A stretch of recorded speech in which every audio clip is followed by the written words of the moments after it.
Setelah sebelumnya kita telah membahas tentang video yang berjudul Islam Agama Logika, dan satu lagi video yang berjudul membahas ketuhanan secara ilmiah. Hari ini kita akan membahas tentang salah satu anime yang berjudul Sumatsu no Valkyrie.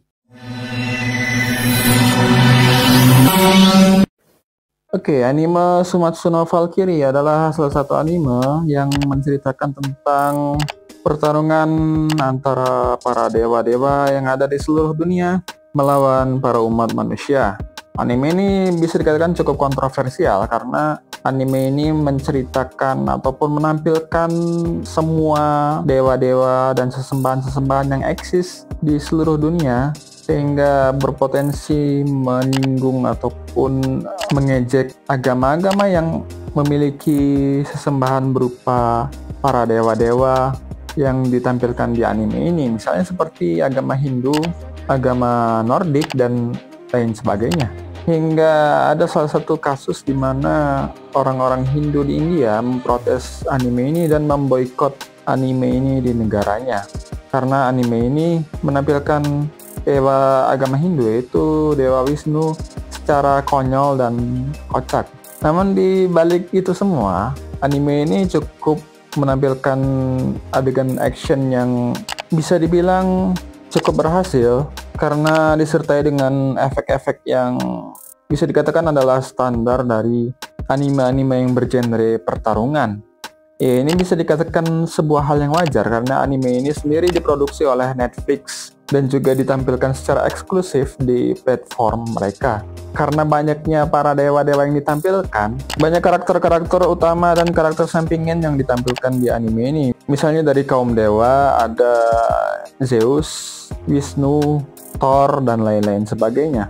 Dan di sisi manusia ada juga tokoh-tokoh terkenal seperti misalnya Nabi Adam, Jack the Ripper, Lu Bu dari Cina, dan lain-lain sebagainya. Membuat anime ini meskipun dalam hal story sangat sederhana, namun secara dalam hal Easter egg cukup melimpah, karena ya bisa dikatakan anime ini berarti menampilkan karakter-karakter nyata yang menjadi karakter yang tercatat dalam sejarah di dalam anime ini sebagai seorang petarung yang melawan para dewa-dewa. Namun di sisi para dewa-dewa dan sesembahan, mungkin pernahkah kalian memikirkan kenapa para dewa-dewa ini sangat banyak?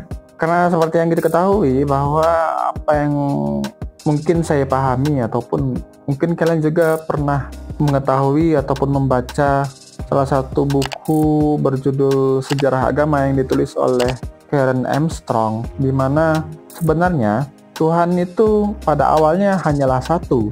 Jadi semua agama-agama di dunia ini menyembah satu Tuhan. Tapi pertanyaannya adalah kenapa dewasa ini, agama-agama yang lain, semua agama di dunia ini banyak sekali beragam agama dan juga beragam sesembahan serta beragam dewa-dewa dan juga Tuhan. Jadi yang mana Tuhan yang benar dan yang mana Tuhan yang salah, dan agama mana yang benar secara sejarah maupun secara sudut pandang objektif? Ya, pembahasan ini mungkin sedikit cukup panjang karena jika kita menggunakan logika yang sama seperti yang kita bahas di video sebelumnya, yaitu membahas Tuhan secara ilmiah, di sana kita telah membahas sedikit bahwa manusia mengenal yang namanya konsep ketuhanan ataupun mengenal yang namanya entitas Tuhan itu berasal dari manusia pertama yang diutus ke muka bumi menjadi seorang nabi yang menyampaikan kepada seluruh umat manusia, dalam hal ini adalah anak-anaknya sendiri, bahwa Tuhan itu satu dan tidak ada sesembahan lain selain Dia yang wajib disembah. Ya, secara konsep memang inilah jalan paling logis bagaimana manusia bisa mengenal adanya Tuhan. Dan hal ini juga lah alasan kenapa umat manusia bisa mempercayai dan meyakini bahwa Tuhan itu ada. Karena anak-anak dari manusia pertama, yaitu yang bisa kita sebut Nabi Adam, mereka mempercayai dan meyakini adanya Tuhan karena mereka memiliki bukti konkret, bukti yang tidak terbantahkan dari adanya eksistensi ketuhanan. Apa itu? Yaitu ya penciptaan orang tua mereka sendiri. Karena sudah jelas bahwa Nabi Adam dan juga ibunya yaitu Hawa, mereka terlahir tanpa memiliki orang tua, alias mereka terlahir dan diciptakan langsung oleh Tuhan, yaitu Allah Subhanahu wa Ta'ala.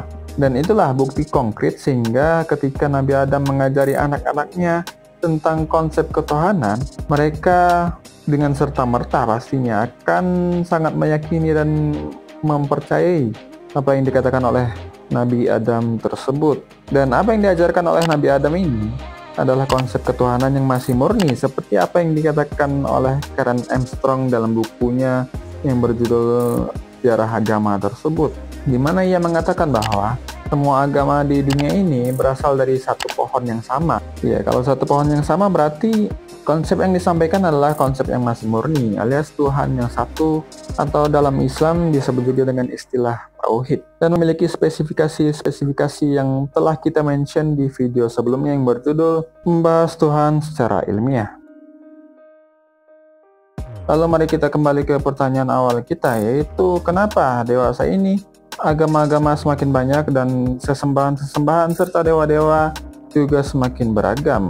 Hal itu terjadi karena semakin berkembangnya zaman dan semakin berjalannya waktu, para anak-anak Adam ini memiliki cucu, lalu mereka memiliki cicit, lalu cucu-cucunya tersebut juga menikah, memiliki anak, memiliki cucu, dan begitu seterusnya hingga siklus itu tidak terhingga jumlahnya.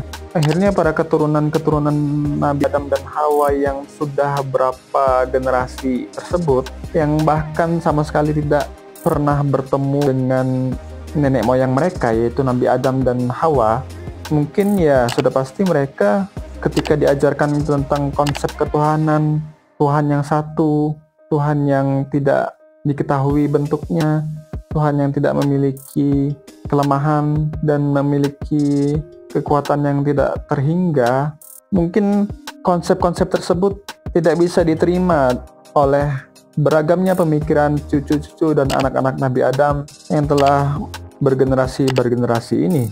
Maka untuk membuat hal tersebut diterima oleh mereka dan menurut mereka itu bisa dibuat secara logis menurut pemikiran mereka, maka dibuatlah bentuk-bentuk Tuhan. Tuhan jadi bermacam-macam bentuk, rupa, kisah, dan nama.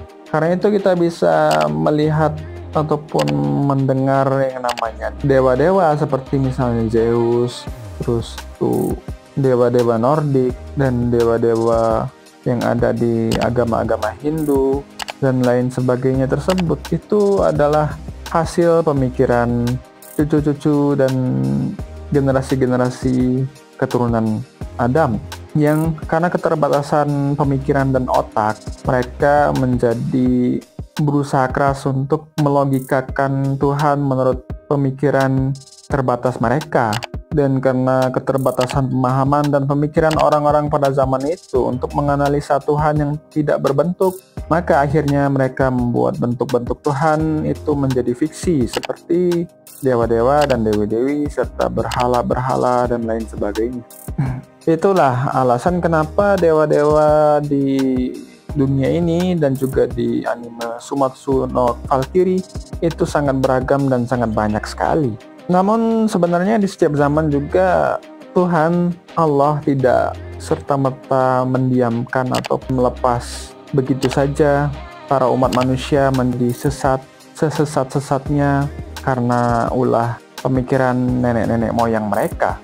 Ya, hal tersebut karena di setiap zaman Allah selalu menurunkan nabi dan utusannya ke muka bumi berbentuk seperti misalnya ya nabi dan rasul, di mana nabi menyampaikan risalah pada dirinya sendiri dan rasul menyampaikan risalah kepada umat-umatnya. Mereka tersebut diutus untuk memperbaiki kesesatan manusia daripada konsep ketuhanan yang mereka anut, yaitu konsep ketuhanan yang tidak murni lagi, yaitu konsep ketuhanan yang telah terkontaminasi dengan fiksi-fiksi buatan manusia.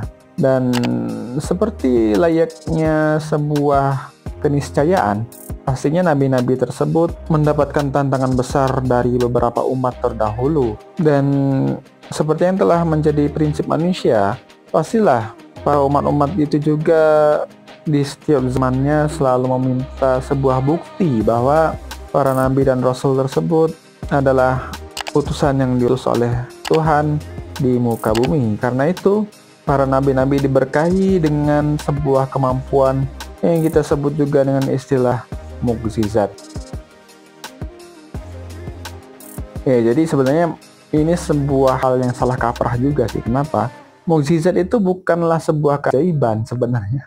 Jadi mukjizat itu secara istilah adalah perkara yang di luar kebiasaan yang dilakukan oleh Allah melalui para nabi dan rasulnya untuk membuktikan kebenaran, kenabian, dan keabsahan risalahnya. Jadi bisa kita jelaskan secara rinci bahwa sebenarnya mukjizat itu adalah sesuatu yang mustahil dilakukan seseorang karena orang itu tidak pernah, bahkan tidak mengenal sama sekali suatu bidang ilmu yang menjadi mukjizat tersebut.